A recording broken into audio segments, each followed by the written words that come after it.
So in the previous session, we discussed about the transition mechanism that is basically an exceptions to Kirchhoff's and non Kirchhoff's linkages, right? So in transition mechanism, we saw that basically the greater than or less than sign between the sum of lengths of longest and shortest link and the sum of intermediate links, it is replaced by an equality sign, correct? So we saw there are different inversions of a transition mechanism possible. So three types of inversions are there, basically parallelogram linkage, then you have the deltoid or kite mechanism, and finally you have rhombus mechanism, right? Now after that we started discussing about the various inversions of a slider crank chain. So first of all, we saw that what is a slider crank chain? As if you replace one revolute pair of a 4-bar chain by a prismatic pair, then it gives you a slider crank chain, correct? So you have to just remember then that in a slider crank chain, what happens? The revolute pair, one of the revolute pair of a 4-bar kinematic chain, that is simply replaced by a sliding or prismatic pair. Now we again started looking into different inversions of slider crank chain. So we took the first inversion. So first inversion that simply indicates that the link 1 is fixed, right? So in the first inversion, we saw that if we fix the link 1, so what will happen? The link to it is going to act as a crank, and the link 4, which is actually the slider, it is going to reciprocate, right? So we saw that certain applications of the first inversion are reciprocating engine and reciprocating compressor, right? Next we went to the second inversion. So we saw a very useful example of the second inversion. Okay, so in a second inversion we fixed the link 2 of the slider crank chain, right? So after fixing the link 2 in the second inversion, we saw that there is a very nice application of this second inversion, which is actually Whitworth quick return motion mechanism, right? So I explained you the different assembly of links in a Whitworth quick return motion mechanism and how it actually functions. So what is the application of Whitworth quick return mechanism? It is basically used in shapers, right? So let us go back again to our previous discussion and let us continue that at Whitworth quick return motion mechanism. So let me first share my PPT.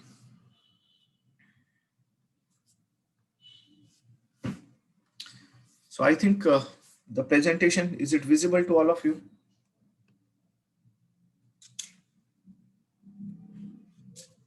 Yes, sir.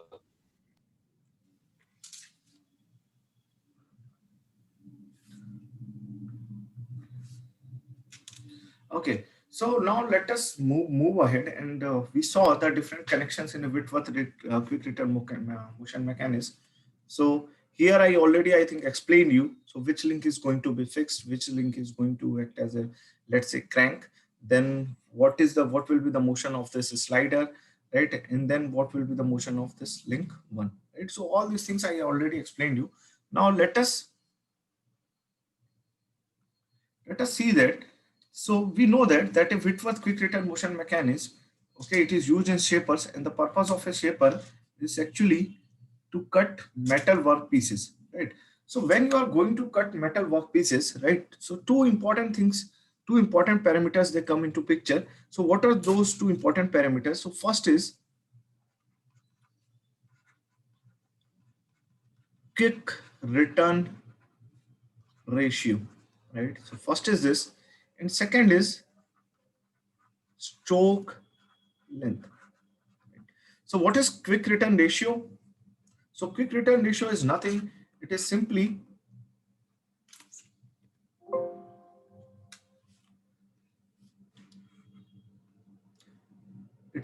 defined as the time of cutting stroke divided by the time period of return stroke, right?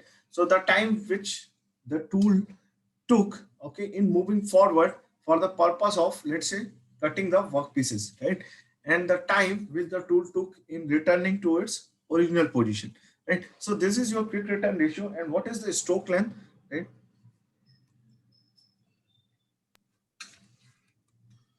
So the maximum movement by a piston, I mean, in Right. terms of So IC stroke engine. length, TDC stroke length, minus BDC, I think it was something like that. Right. So see here, since we are talking in terms of tool, so stroke length is nothing. The stroke length is simply the distance traveled by the tool. You can say in one cycle, right? So what is one cycle? Simply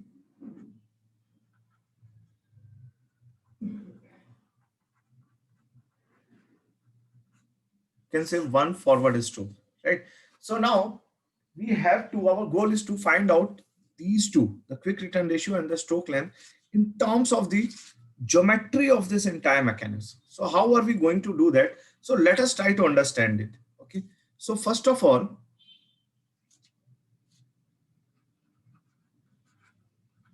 begin motion. So to understand this, what I'm going to do, I'm going to actually start the motion. Imagine, or I'm going to simply assume that, okay, I'm going to start the motion of this link OB, okay, starting from this point, right, somewhere here. So let me make it more clear. So begin the motion of, let's say, link OB at B prime. Okay. So when B is at B prime, okay, so we are very carefully observe this. So when B is at B prime, that means what I'm trying to do, I'm simply saying that initially when I started, okay, so the point B is at this location B prime. So when B is at B prime, what will be the position of C? Okay, so can anyone just tell me? So let's say I name it as C prime. Okay. So first of all, just very carefully observe that I am going to begin the motion from this point, right? So right now your slider is located at B prime. This slider 4 is located at this point B prime, right? So now just tell me, if I write down when B is at B prime, then C will be at this point C. It's very easy to assume that C will be at C prime, correct? So C will be at C prime. Right? Now in this case, just tell me what will be the position of tool? Will it be towards extreme left or will it be towards extreme right? Extreme left.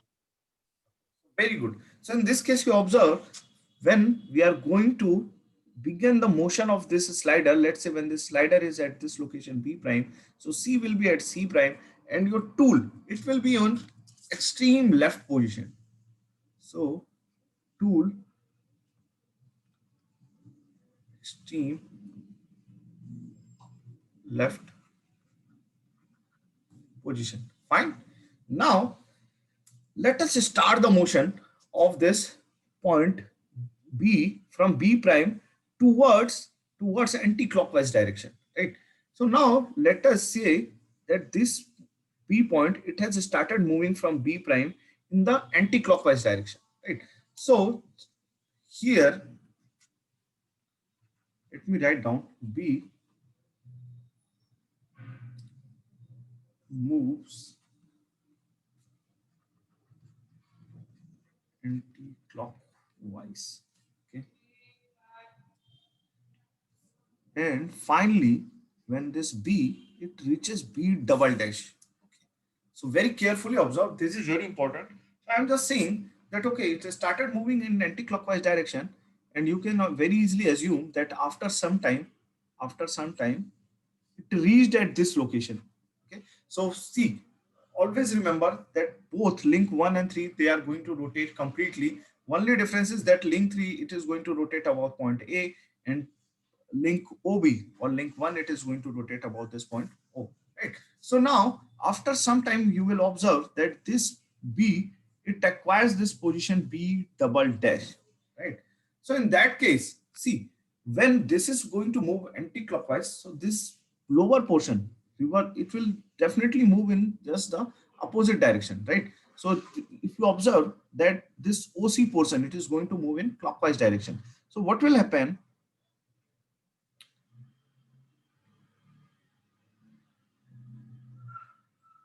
C but double prime, right?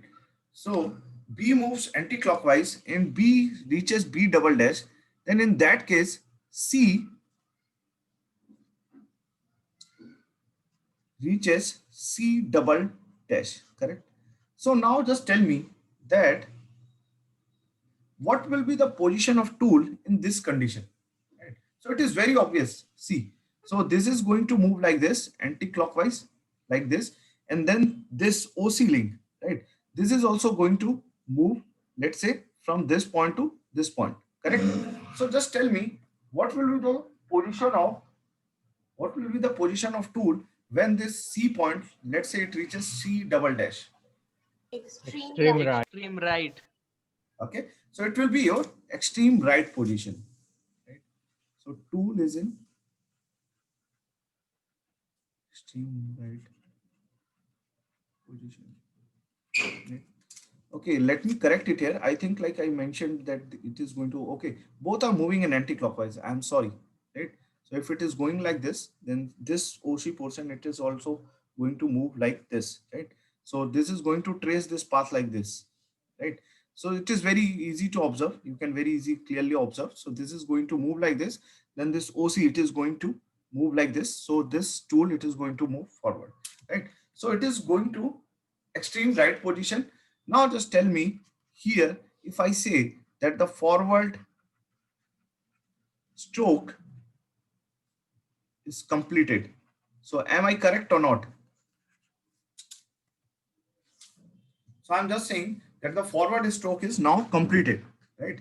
So tool was your in extreme left position when this point C, right? It was here.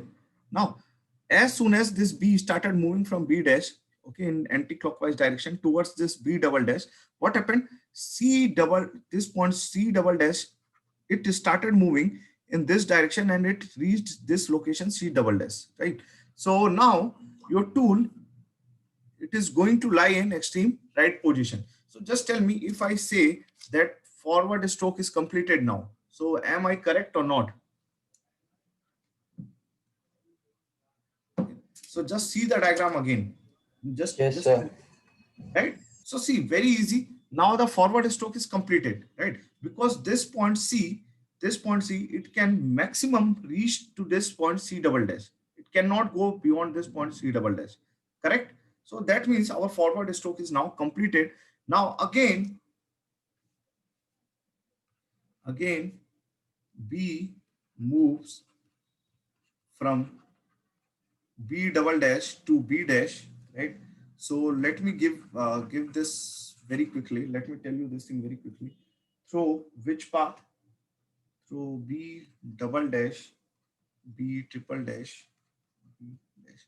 Fine. So I'm just now saying that with the further motion, right? So now when this point B double this point B, it reached B double dash. Now when it is going to move further, that means in this direction, right?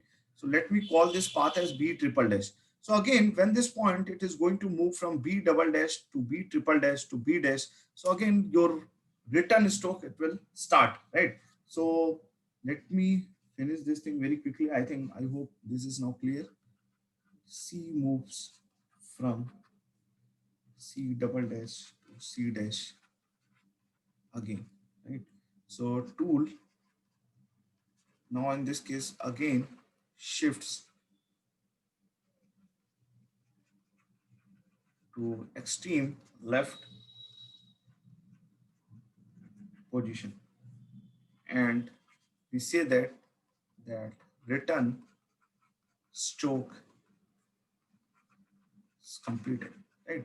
So now in this way you can analyze the motion of entire link, or you can say simply you can analyze the motion of this cutting tool, right? So you can simply draw these diagrams to analyze the motion of this cutting tool during forward and return stroke. Now let us come to our objective. I think this is clear to all of you. So let us come to our objective. So what we are interested in, we are interested to find out this quick return ratio, right? So here QRR, which we know that is equal to time of cutting stroke divided by time of return stroke. So it will be simply equal to, now just tell me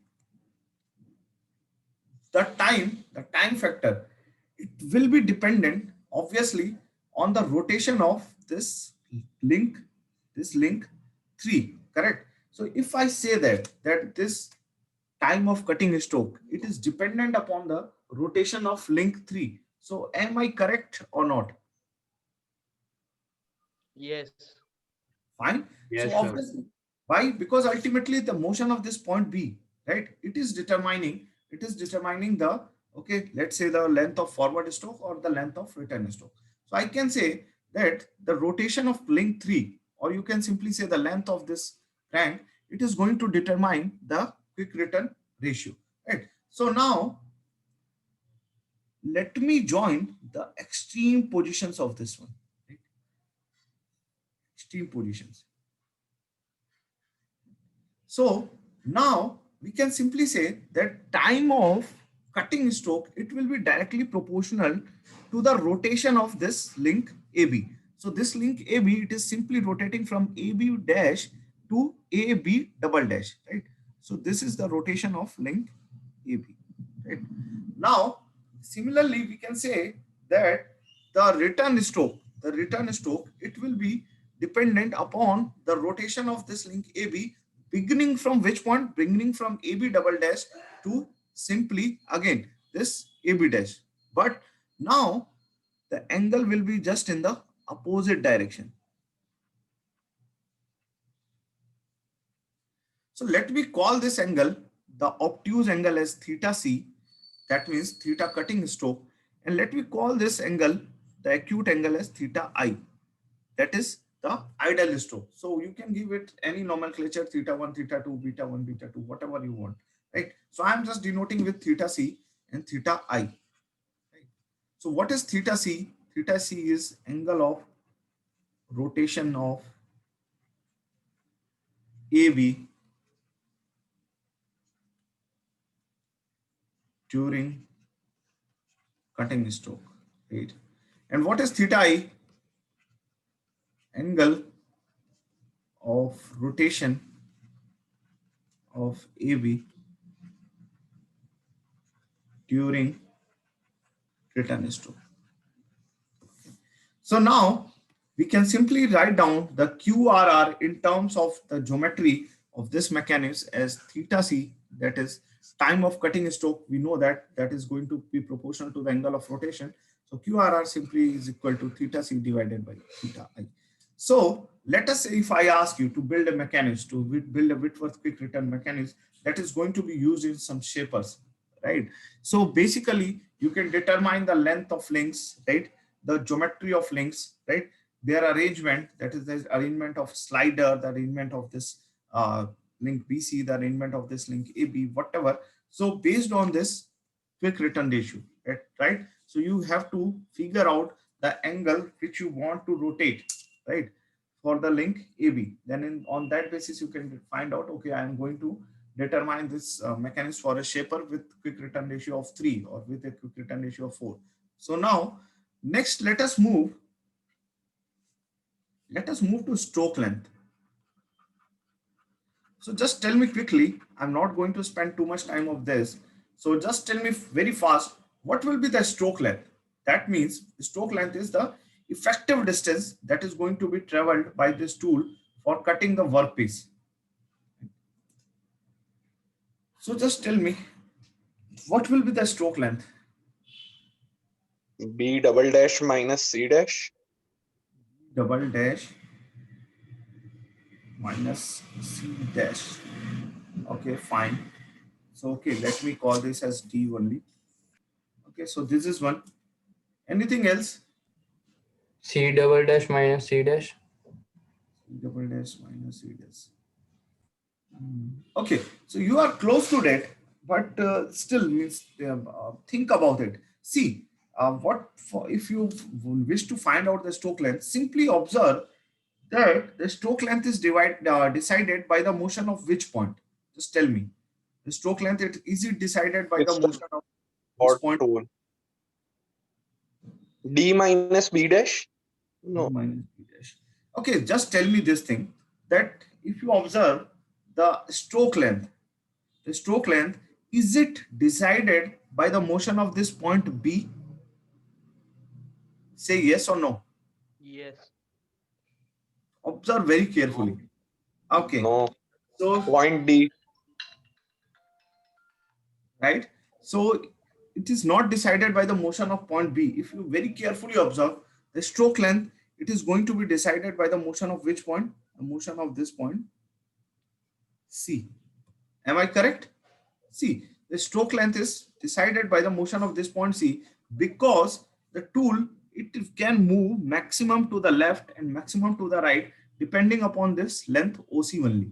That means if you are at extreme left position, then C will be at C prime, right? And if you are at extreme right position, then this C will be at C double prime, right? So just now tell me, what will be the stroke length? C double dash minus C dash. Right? C double dash minus C dash, that means simply this distance, correct? So what is this distance? So now it is simply equal to 2 times of OC, nothing else. This will be your stroke length, right? Now, very important thing I am going to mention here, right? So here, is this quick return ratio in any way dependent upon the stroke length? Yes, sir. See, if what you do, you just let us say reduce the length of this OC. Let's say I take this OC only till this point, right? So now just tell me, so what The is ratio will critical- increase. No. Will remain Think about same. it. Ratio will decrease. It will increase. Okay, let me repeat it again. My question is simply, will QRR be dependent upon the stroke length in any way? See, No, sir. QRR No, sir. No. Yes, So sir. why? Why? It will depend on B. It will depend upon the rotation of this point B only. So that is going to be independent. It doesn't matter, right? So you just reduce the length of this OC. So stroke length will become shorter. But again, the rotation, the angle of rotation of this point B, that is not going to change, right? So the angle of rotation of this point B, so the angle of rotation of this point B, it is going to be dependent only upon the length of this link 3, right? So it is not in any way dependent upon this length OC, right? So we can simply observe, this is actually very important thing here. So in this case, QRR is independent of stroke length. This is a very important point, right? So many people miss this point, right? But you have to remember that QRR, quick return ratio, is independent of stroke length. Now, here just tell me, this is stroke length is very obvious, is independent of crack length, correct? So am I correct or not?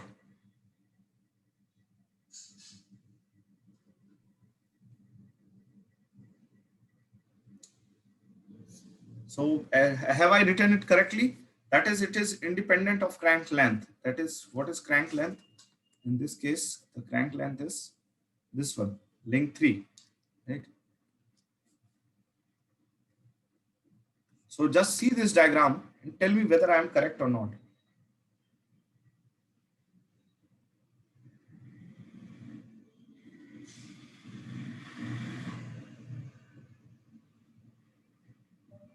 No, sir.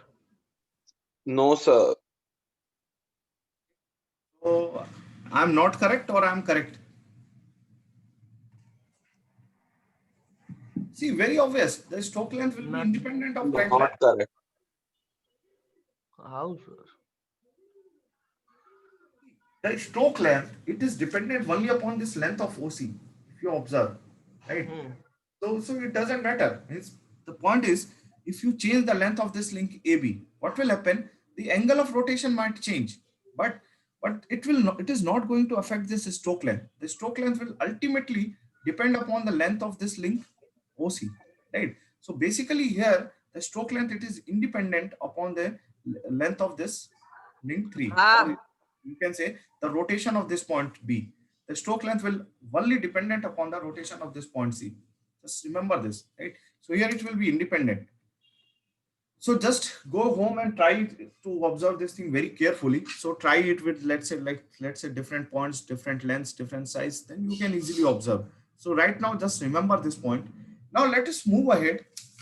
Let us move ahead, and it will become more clear that why actually we need Whitworth quick return motion mechanism, right? In general, if you see in shapers, so the structure is slightly different, but Whitworth quick return motion mechanism is slightly more efficient than this the structure which you see in shapers. So the actual shaper that is I'm going to discuss now, right? So let us talk about the third inversion.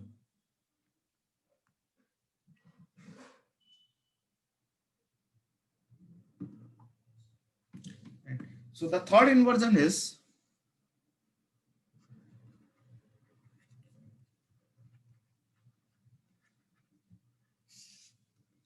okay. So just tell me quickly. So what is third inversion? Fixing link 3. Right? So fixing link 3, correct?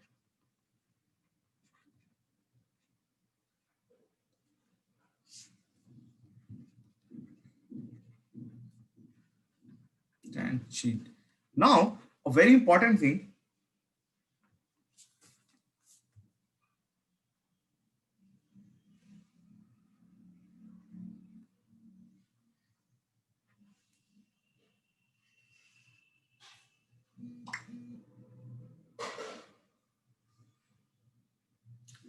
A very important thing.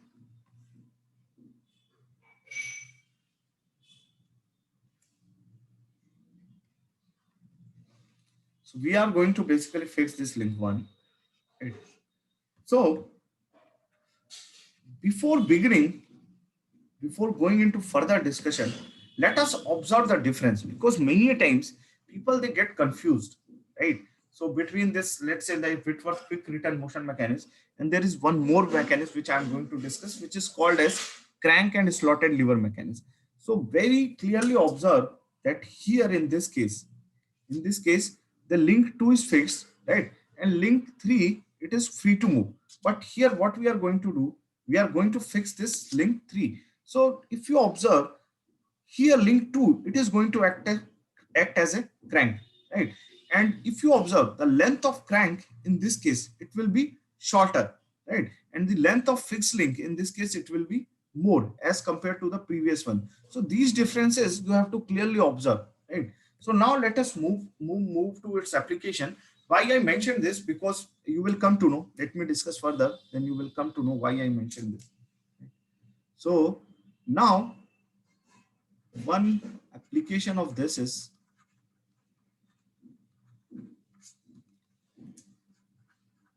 crank and slotted lever mechanism, right? Now what is this crank and slotted lever mechanism? Very important thing. So again, see, the application is simple, that it is also used in shapers. So let me draw this. Let me draw the entire diagram for this crank and slotted lever mechanism. So while drawing such diagrams, you have to be actually very careful regarding the length of these links, right?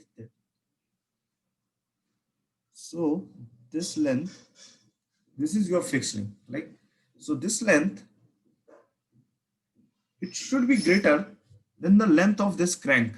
So while drawing this thing, you have to keep into mind. So if anybody asks you that, okay, draw the crank and slotted lever mechanism, so just make the fixed link length longer, right? And if anybody asks you draw the Whitworth quick return motion mechanism, so make the length of this fixed link shorter, right?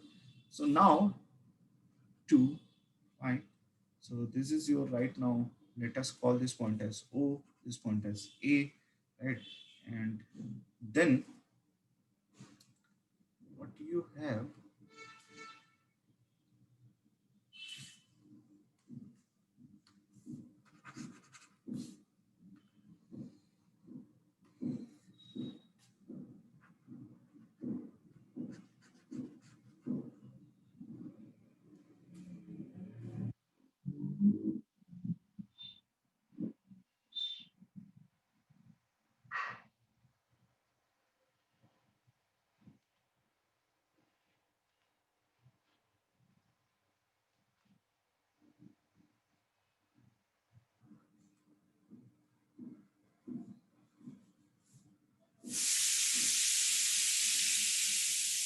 what you have here.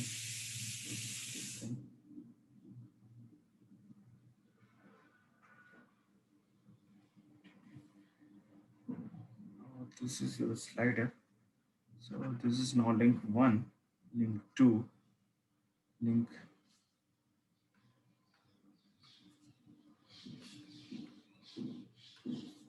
this is your link 3, right? And finally this is your point, some point C. Now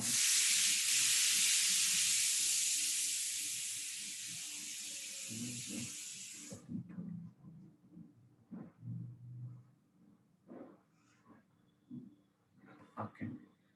So now this is fine. Now let us talk about the motion of these different links and what are they called in actual situations. So link 3, we know this is your fixed link. Right? Now let us talk about the motion of link 2. So link 2, will it be acting as a crank? Means is it going to rotate completely? Okay, so link 2, it simply, let's say, oscillates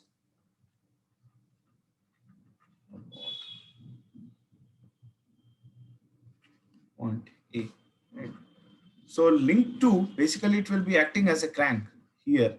So we generally call this as a crank only, right? So, okay, right. Sorry, I'm sorry. So I think it is possible for this link to go complete rotation. So we call it as a crank and it rotates about point A. Then let us come to link 3. Oh, sorry, link 4. So link 4 is which link? Link 4 is actually this one. Right? And this slider is your actually link 1. So link 4, very important term I'm going to use here. So this link 4 is basically called as slotted lever, right? So this link 4, it is basically slotted from inside, and this slider is placed basically into this slotted lever. So slotted lever, or you can say slotted rocker. So if it is rocker or lever, that means it is simply going to oscillate about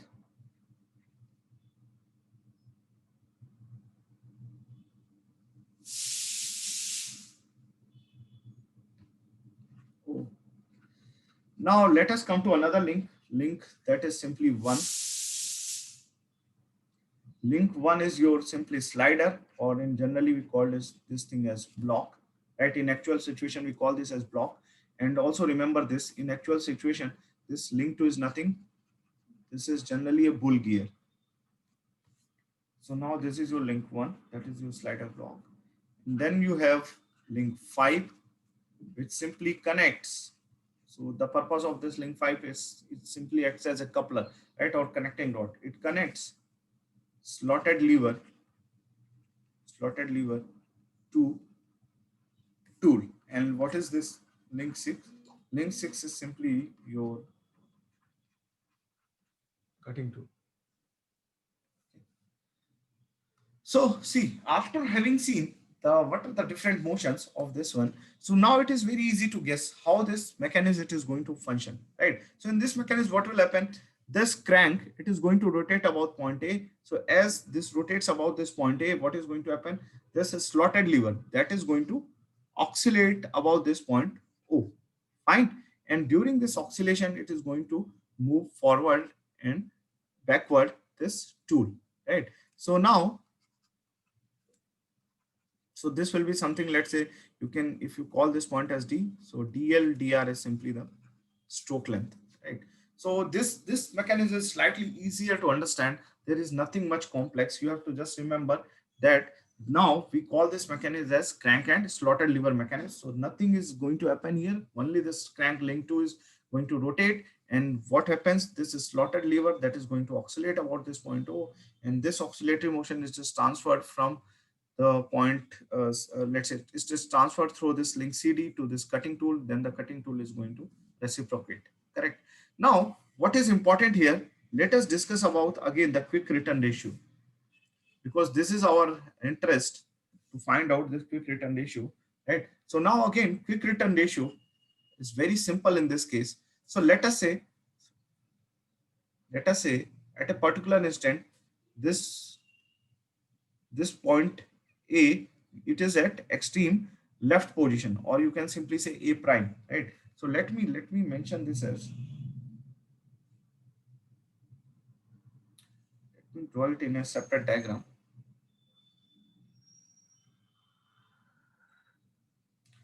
So now this point A, it is at this A prime, right? And when the tool it is at extreme right position, then let's say it is at D prime, right? Now what happens? This Sir, is, point A will, I think it will not move. Yes, sir. right. I'm sorry. Good. I'm extremely sorry. So this point B, I'm sorry. This point, slider. So I'm sorry. So it will be basically B prime and B double prime. So actually, sometimes what happens, like when you continuously talk in front of the laptop, so this confusion happens, right?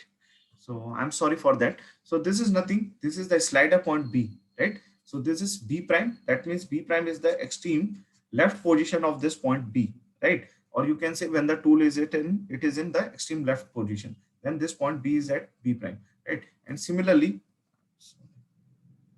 when the tool it is in the extreme right position, that this point B is at a B double prime, right? So now you can simply say this point as A. Now you can join this. So here actually it is very easy to guess basically that, so this will be the forward stroke, very easy to guess, right? So when this is going to oscillate in this clockwise direction, so this is the angle of rotation of this link AB in this link AB during the forward stroke. So this is your theta C, and now the angle of rotation of this link AB during the return stroke, this will be simply theta I.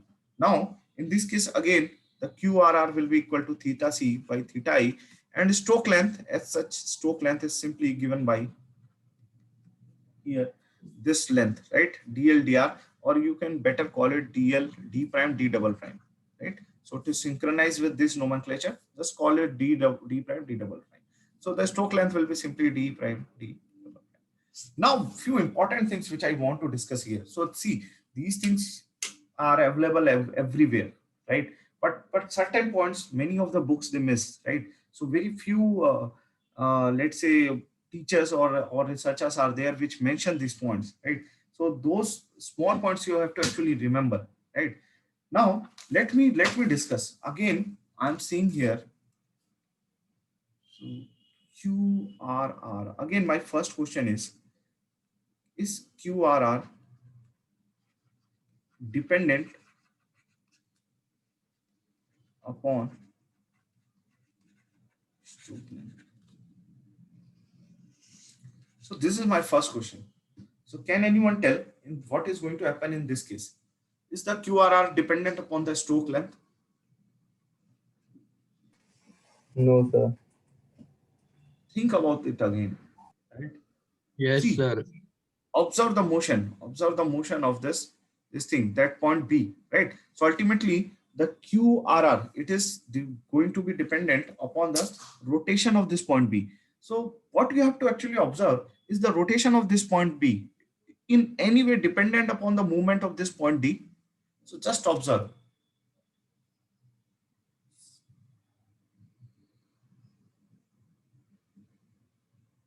So is it dependent or not?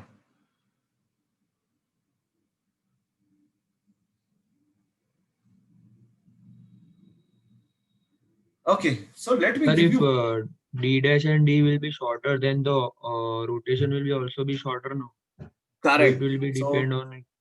So very good, very good. So definitely it is going to be dependent upon the stroke length. And one way to observe this is, let's say this point B, start moving this point B in upward direction. Right? So if you start moving this point B in upward direction, then what is going to happen? See, this movement of D, that is going to actually decide the forward and return stroke of this cutting tool. And we very carefully observe that this D, it is connected to this point C or a slotted lever through this link CD.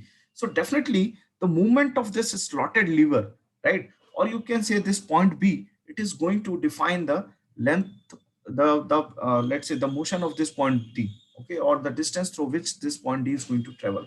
So in this case, definitely this QRR, it is going to be dependent upon stroke length. And one more important thing which you can observe here. So as this point B and B double dash, they are going to move upward, right?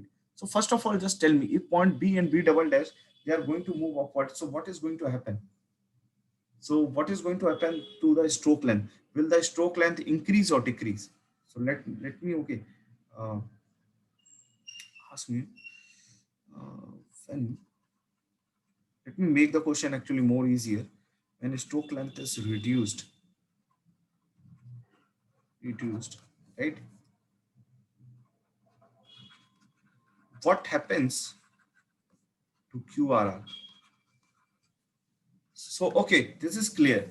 The stroke length is dependent upon QRR. So this is clear. But let us say when this stroke length is reduced, right? Or let's say increased. So what happens to QRR? So let us first discuss about when the stroke length is going to be reduced. So what happens to QRR? That means, is it going to increase or decrease? Decrease. Decrease. It will Very good, decrease. very good. Right. So in this case, QRR is going to decrease. So it is very obvious to observe that in this case, see, this theta C, it is greater than obviously theta I. This is obtuse, this is acute. Right. Now let us say what happens when your stroke length is reduced. This B double prime, B prime, B double prime, these points, they will start moving upward. Very easy to observe this. So let us say now this will be the position of your slotted lever. Okay, then this will be the point B prime, B double prime. Correct. Now further, again, if you again observe this thing, that again, sorry, these points, they are going to move upward. I'm sorry, right? So this will be something, some new position of this B double dash, B prime and B double prime. Again, further, let us say reduce the stroke length. So again, the angle of oscillation of this slotted lever, it is going to reduce. So again, your AB, it will be somewhere here, let's say AB prime, AB double prime. So basically what is going to happen, the QRR decreases, and you can very easily observe that this B prime, B double prime, they move upward. And in this case, what is going to happen? This theta C, theta I, they both tend to 180 degree. So as soon as they both tend to 180 degree, right? So this QRR, quick return ratio, tends to unity, right? So very, very interesting thing, that the stroke length is reduced. So the quick return ratio, that is also going to be reduced. And what happens if the stroke length is very small, then it can happen that this theta C, theta I, right? They both start tending to 180 degree, and QRR, it starts tending to unity. So let me again ask you this question. So if the QRR is unity, right? So is it desired? So is it of any use if the QRR is unity?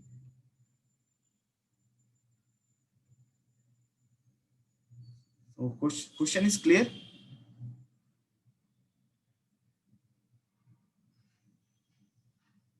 So shall I repeat the question again? Yes, sir. Okay, so I am just asking that if the QRR in a let's say crank and slotted lever mechanism, it becomes unity. So is this thing, is such a mechanism of any use to us? No, sir. No. What is the reason? If QRR is We unity, want because we want the time of cutting stroke to be larger than the Very time good. of return stroke. Very So good. QRR So should see, be greater than 1. right. So QRR in this case, if you observe, is greater than 1, right? And as soon as the stroke length is reduced, it start moving to unity. And unity QRR is of no use to us. Why? Because in that case, the time of cutting stroke will be equal to the time of idle stroke. So there is no point, right? Because we have to keep the idle stroke shorter.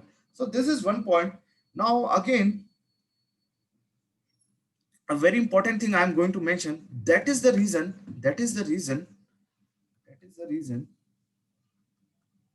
to make QRR independent of stroke length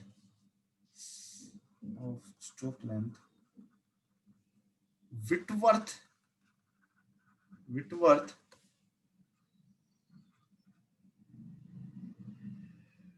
quick return motion mechanism is preferred. So always remember this point, right? So if anybody asks you, like if the stroke length, that is not a major concern in any application, right? So we generally use this that crank and a slotted lever mechanism. But if the stroke length it's a major concern in some applications, or you need to take into account the length of the stroke, right? So in that case, basically we go for Whitworth quick return motion mechanism, right? So let me say, if I ask you that which machine means so which mechanism, the crank is slotted lever or the Whitworth quick return motion mechanism, right? So which mechanism you will be are you going to prefer for, let's say, cutting very heavy workpieces, heavy metal plates? Which machine you will prefer? So if you have to perform a very heavy cutting operation somewhere, so which mechanism you are going to prefer? Are you going to prefer crank slotted lever, or are you going to prefer this Whitworth quick return motion mechanism? Lever. Okay, so crank and slotted lever. Why? Can anyone just tell me? Sir, its stroke length can be increased. So if Very good, right? So see, if the machine is very heavy, correct? So definitely then in that case, you need a larger stroke length.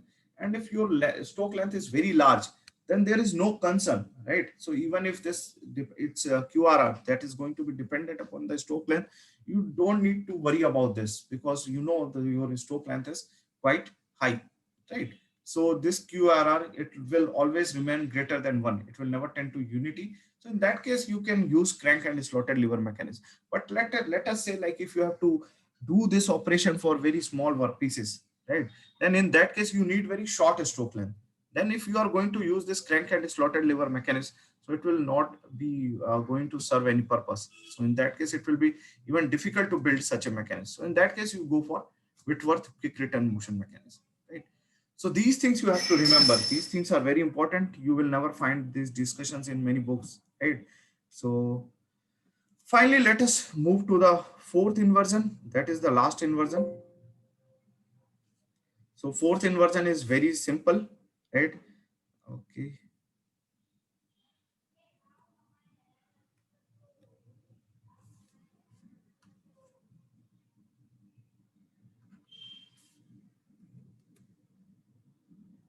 Just give me a few minutes. Okay. Finally, we are moving to the fourth inversion, and in the fourth inversion,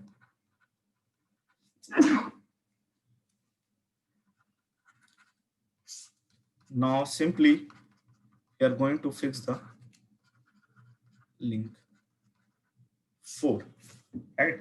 Now the application of this fourth inversion is very simple.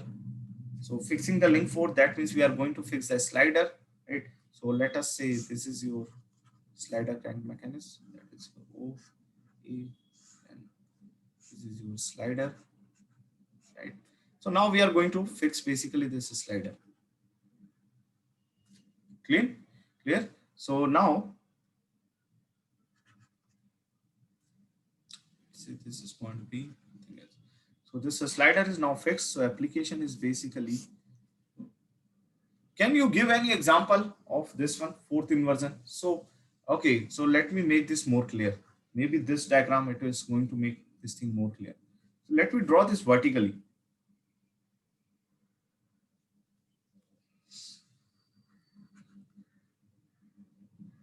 Hand pump. Okay, very good. So one of the example of this is simply the hand pump. Okay, so how are you going to observe this?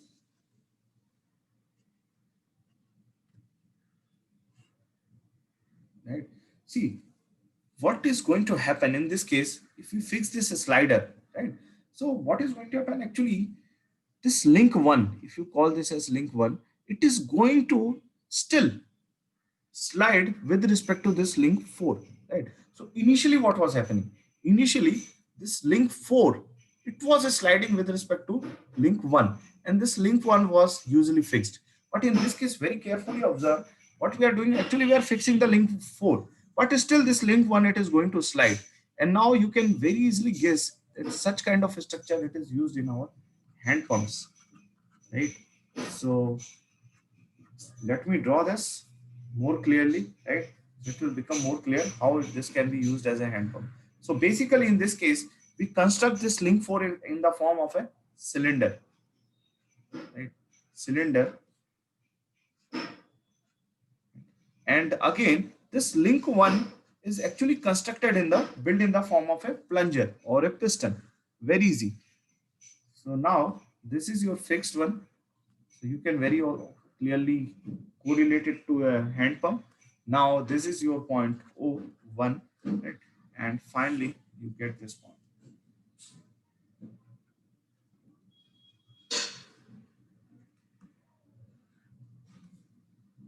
This is your point B, right? So this is link 1, link 2, right? Link 3. So what we simply did, we extended this link 2, right? So this was your link 1, 2, this is your link 3. So we simply extended this link 2, right? And what we did, we constructed this link 4 in the form of a cylinder, and we built this link 1 in the form of a plunger. So the remaining things, the remaining arrangement connections, all they remain the same, right? So only you have to remember this. So let me write down this thing. Link 4 is your cylinder, right? So link 1 is your plunger, which actually reciprocates, right? And the cylinder is basically fixed.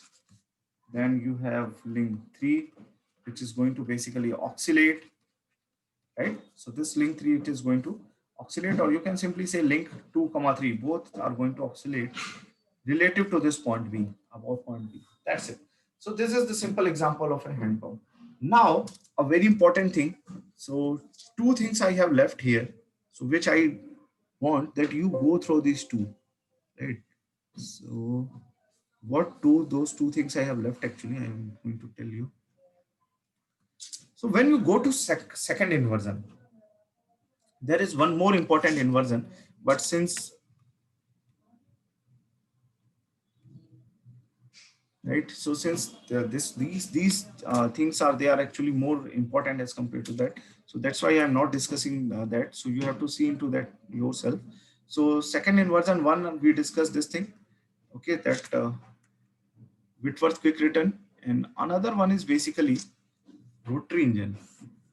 So example 2 basically is rotary engine. So just try to see this yourself, right? So this is very easy. Rotary engine, right? And again, for the third inversion, there is actually one more example. So this also you need to see yourself. So one is samples. Oscillating cylinder. So these are right now actually not that much popular nowadays, right? Actually, this rotary engine, it was used in Swaraj Mazda. So Swaraj Mazda is literally like very earlier car. So it was used, I think, around, I don't remember the exact time, but I think 10 or 15 years back, Swaraj Mazda, it was launched. So they were basically using this rotary engine. But right now, most of the cars, if you see, they use IC engine, or let's say buses, if you talk of buses, they use V engine, V-shaped engines, right? So rotary engine is right now, I think nowadays is very less in this thing. So this rotary engine you have to see. The third inversion is oscillating cylinder engine. So sometimes actually in competitive examination, these are also asked, right? So most of the time the focus is on this, but there are questions on match the followings. So sometimes they ask like third inversion, then match the following rotary engine, oscillating cylinder engine. So these 2 you look yourself, right? Now, let us try to solve one numerical problem, and then we will wind up. Okay, before going into that, to make these things more clear, let me take you through some animations also, so that it becomes more clear to all of you. So I am just okay, fine. Let me take you through the animations.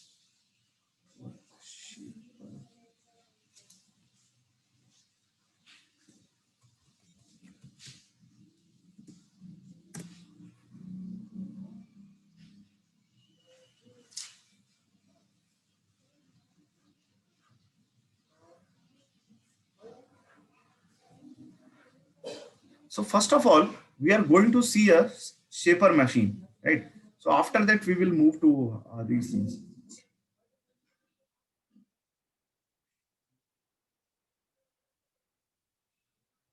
So see, this is how a shaper machine actually works. So this is a picture of a shaper machine, right? So then we are going to move to some animation to understand it more completely, right? So this is basically crank and slotted lever mechanism, which you are going to observe here. So let me play this.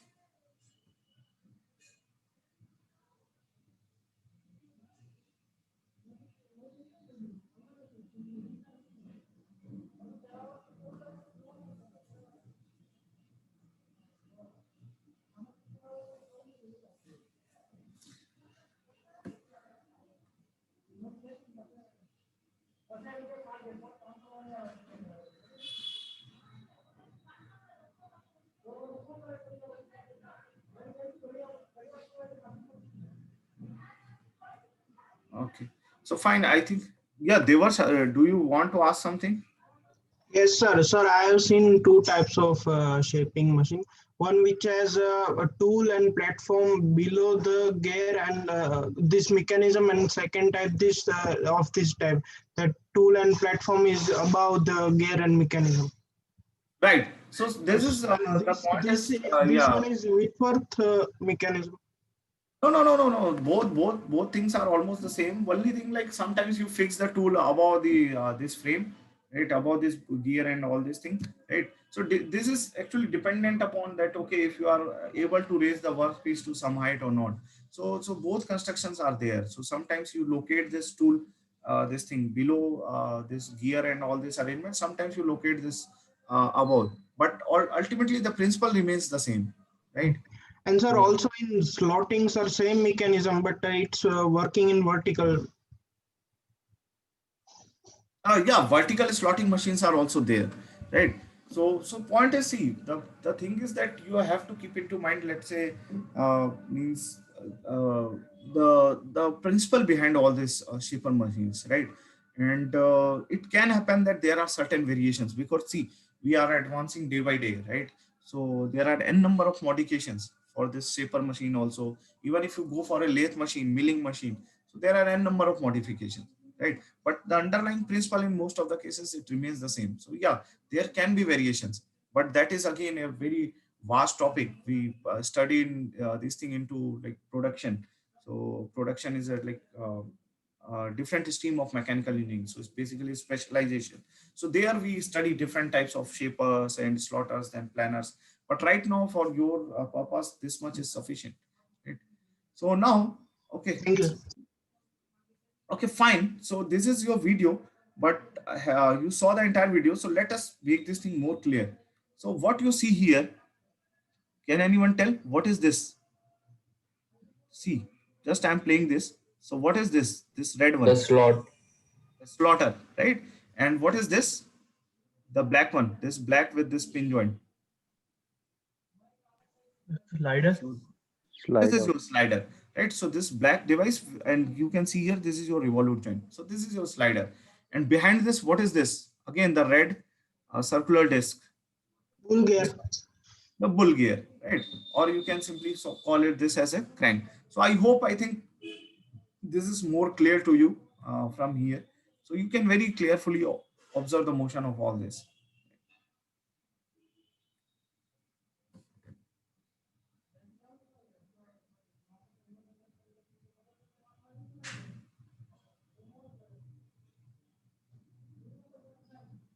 Now again, here I took you because here if you observe, see See, when it is moving forward, then it is slightly slower, but when it returns, very carefully observe, the return is very quick. Return is very quick here. So you can very carefully observe this thing also. Right? See, so this is your stroke length, the job it is doing on the workpiece. Right? So the entire motion. Right? So now I think this is shaper machine is clear to all of you. So let us move, go back and try to solve one numerical problem. Then we will wind up this entire thing. So you can see n number of animations, videos, all those things are there. But certain important points is QR dependency upon stroke length, then what is QRR. So these things you have to remember.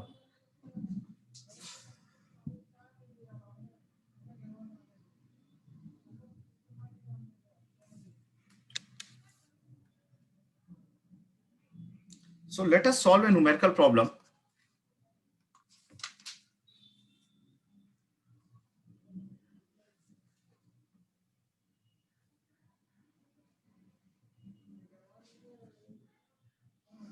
So it's very easy. So it will hardly take 4-5 minutes. Then we will wind up. Right. So it is R prime R. And then you have to basically do it like this.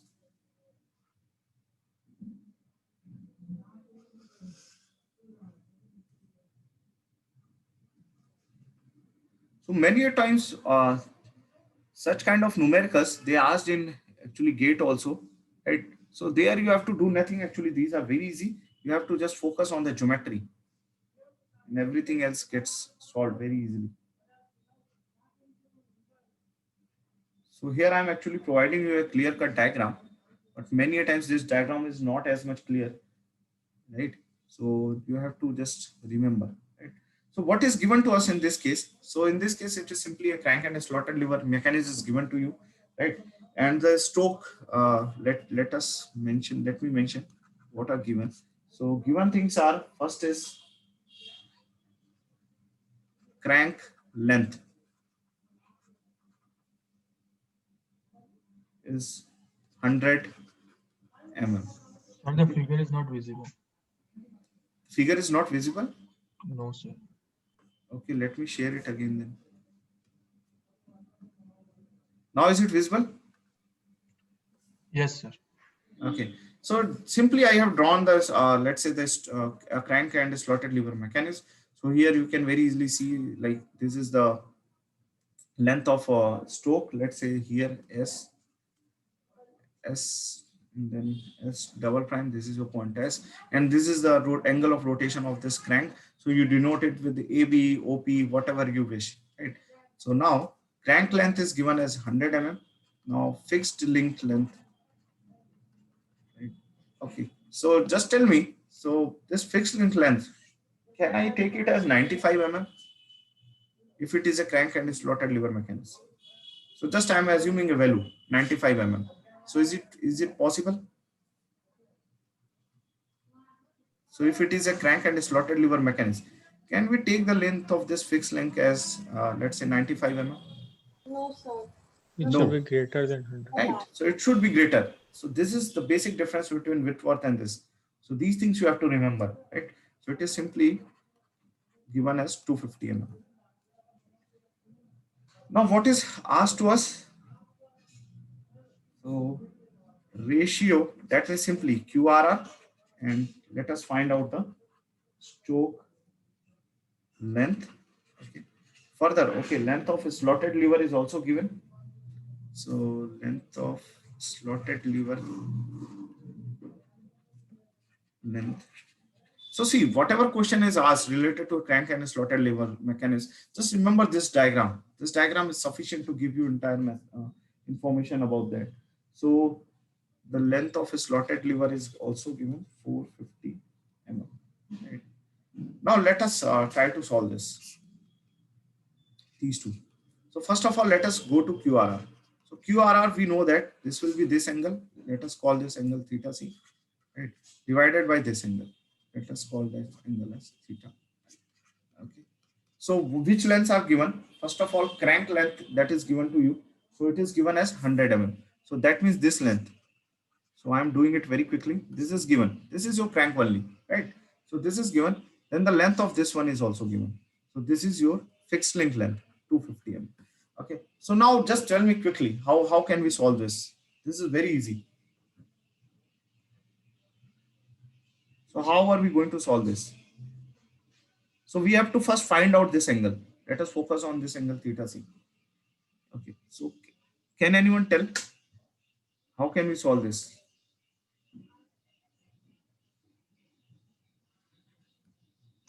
Sir, first we find theta I by 2 Okay. by using trigonometrics. Which triangle we should take here? OAP1. OAP prime or OAP, any triangle you take, right? So it is very easy. See, this length is given to us. Which one? This is 100 mm, right? And then this length is given to us 250 mm. So we can easily find out this angle, right? So let me call this angle as alpha, right? So now it will be simply sine alpha, okay? That is equal to perpendicular upon hypotenuse. So this length is 100 mm, right? And this length is 250. So 100 divided by 250. Okay, do one thing. Let us solve this numerical next time. I think you all have become saturated. So this is a simple numerical. We will do it in the next session. Right? So let us stop here. So till this point, if you have any doubt, just ask. So we will solve this numerical later on. Just I will upload this PPT. First revise this entirely. Okay, so revise it and then make it clear. Then for in the next session we will take it, because it's already like 10:40. So now just tell me, is there any doubt, anything else which you want to ask? So any query related to subject or anything, or any topic till now which you didn't understood? Sir, certain topics are confusing, but can you suggest some book that can clarify the doubts, means clarify the topics? You can go for SS Ratan. I think SS Ratan is more than sufficient, right? So see, few points are not there, but those points actually I have taken from many different books. So if you go for n number of books, then you will become confused, right? So I think all these things I am teaching from SS Ratan only. Many points I have taken from SS Ratan only. So that book is sufficient, right? So anything else beside this?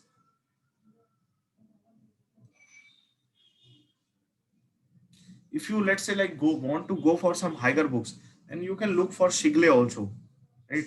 So theory of machines by Shigley, that is also available online, so on internet. So you can just browse theory of machines by Joseph Shigley, Shigley, right? So that is also a very good book, but I think you might feel this book very complex, right? So this SS Ratan is very easier in language and understanding. So if you want to, if you are interested more, you can go for that book as well. So anything else?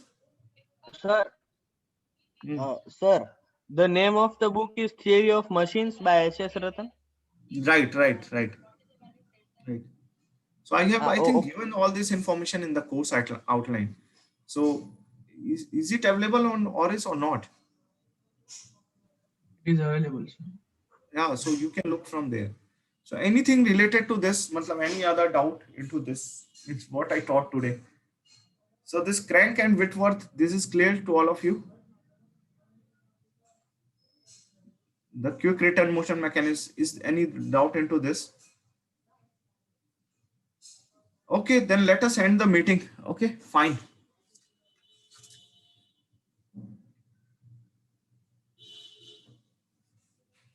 And okay, sorry, before that, let me mention one thing. So just try to involve yourself into discussions, right? So see, this is very important and interesting subject as well. So if you, let's say, if you are not feeling that, okay, I'm missing some points, or you can give me your feedback, right? There is no problem. You can send me emails if there is this issue or there is some problem like that, right? So if it's possible for me to consider them, then I will take into account. But my point is just involve yourself into discussion. Discussions are very important, right? Okay, fine. Thank you, all of you. Thank you, sir. Thank you, sir. Thank you, sir. Thank you, sir.